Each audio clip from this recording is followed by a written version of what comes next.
Elle considère, Rima Hassan, que l'Israël est un État génocidaire. Vous imaginez un résistant français pendant la Deuxième Guerre mondiale va aller voyager et aller à Berlin à l'époque des nazis. Donc il y a quelque chose qui ne va pas dans sa tête. En fait, il a un niveau culturel. En fait, le niveau culturel, le niveau politique de Rima Hassan, c'est le niveau zéro. Celui de la mer, il remonte, les siens ne remontent jamais. Donc elle est toujours dans l'outrance, à développer cette propagande pour nous tenir, pour nous dire que la démocratie en Israël, c'est un génocide. Par contre, elle va y aller, rentrer en Israël. J'ai jamais vu un État génocidaire recevoir une personne comme ça. Il y a quelque chose de complètement contradictoire, en effet, dans son comportement. Je vais vous poser une question simple. Est-ce que la fin de la guerre d'Algérie, c'est donc 62, donc ça fait... 63 ans. 63 ans, merci. Est-ce qu'après 63 ans, on peut assumer de dire... on n'est pas tenu d'avoir des accords préférentiels ad vitam aeternam avec un pays au prétexte qu'on a eu une histoire commune, si par ailleurs il y a d'autres choses qui ne marchent pas. Est-ce qu'on peut assumer de dire ça en tant que... Absolument, on peut tout dire. Je vais rendre hommage à 100 journalistes algériens assassinés les années 90. J'étais journaliste à Alger pendant cette décennie noire. Ils sont morts pour la liberté d'expression avec un stylo à la main. Parce que c'est quoi le régime algérien? C'est un crime contre l'humanité. C'est un crime qui a été perpétré. C'est le plus grand crime qui a été réalisé après la Shoah avec les nazis.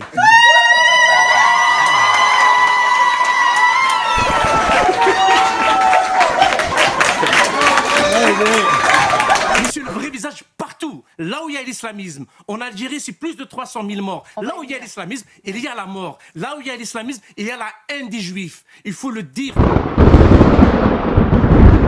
Les accords de 68, du 27 décembre 68 qui vient, c'est une annexe des accords d'Évian, permettant à l'époque aux Algériens de rentrer facilement. C'était 1968. Mais 1968, il y a eu un tremblement de terre, il y a eu des guerres, il y a eu l'islamisme partout. Parce que ce qu'on oublie de dire, que l'attentat terroriste perpétré par un Algérien sous OQTF à Mulhouse, beaucoup de crimes ont été commis par des OQTF.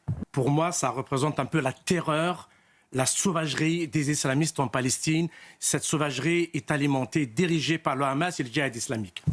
Donc il se pose le problème d'immigration tout court. C'est pas que... Parce que si les accords 68 est un problème, oui, mais ça ne règle pas le flux migratoire. Aujourd'hui, on est victime d'un trio un peu infernal en France. L'insécurité, l'immigration incontrôlée et l'islamisme.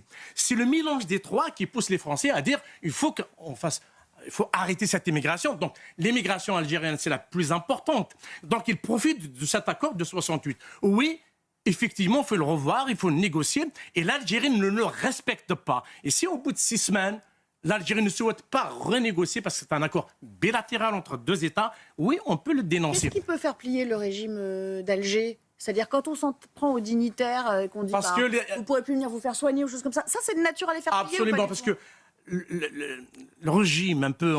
parce que c'est quoi le régime algérien? C'est une dictature. L'Algérie, elle est dirigée d'une main de fer par un autocrate qui s'appelle Tebboune, qui réprime son peuple. Et je signale que Boualem Sansal, un grand écrivain, un homme de liberté, il est toujours en prison. Ça fait 103 jours qu'il est en prison. Il est en danger de mort parce qu'il est malade, il est en grade de la faim. Donc l'Algérie est une dictature. Face à une dictature, au fait, la dictature, on considère, elle est forte, pas quand on est faible. La France, c'est un peu tenir un discours très faible vis-à-vis de l'Algérie. Il faut tenir un discours très fort. Ils sont obligés de négocier. Ils n'ont pas d'autre solution que de négocier. Effectivement, la famille des dirigeants, ils viennent régulièrement se soigner.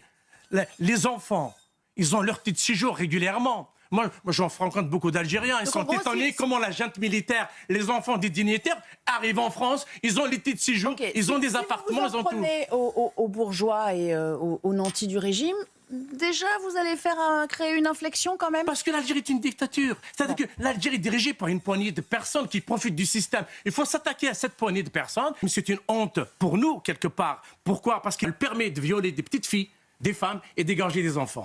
Ils sont obligés de négocier, ils n'ont pas d'autre solution. Rima Hassan. Pardon, Rina Bassiste. Non, il n'est pas Rima Hassan. C'est une grande journaliste. Rina Bassiste, est-ce que ça vous intéresse ce dossier? Vous vous intéressez à ces accords particuliers? Je suis d'accord en fait que ça fait presque 60 ans à cet accord. Bien sûr, on est dans une situation, dans un monde complètement différent parce qu'il y a les deuxième génération d'immigration, il y a la troisième déjà. Donc, c'est normal qu'il faut renégocier ces genres d'accords. Karim, faut-il fermer l'Arcom comme l'ont suggéré d'ailleurs cette semaine certains politiques, ou en tout cas changer de méthode de régulation? Avant de répondre à votre question, parce qu'on parle de la liberté d'expression, Ouais. toute ma vie, je me suis battu pour la liberté d'expression. Je n'ai jamais pensé une seule fois, en arrivant en France, on va fermer une télé. Je n'ai jamais pensé une seule fois que la liberté d'expression pourrait être remise en cause. Eh bien, je suis choqué, je ne le cache pas. C'est inimaginable et impensable, et c'est scandaleux.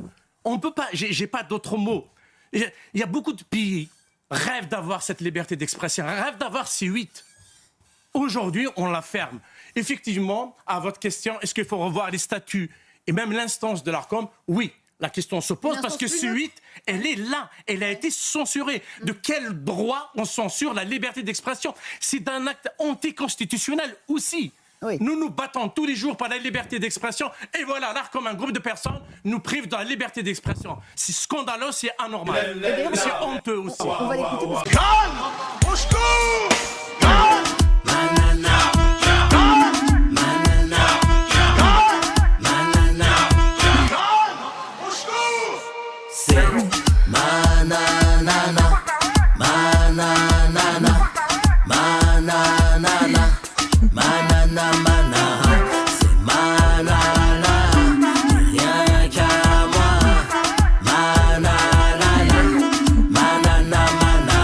La chanson de l'été, Nana Manara de Nicolas Malone sur Spotify, iTunes, et bien sûr Deezer pour bouger, danser, se remuer.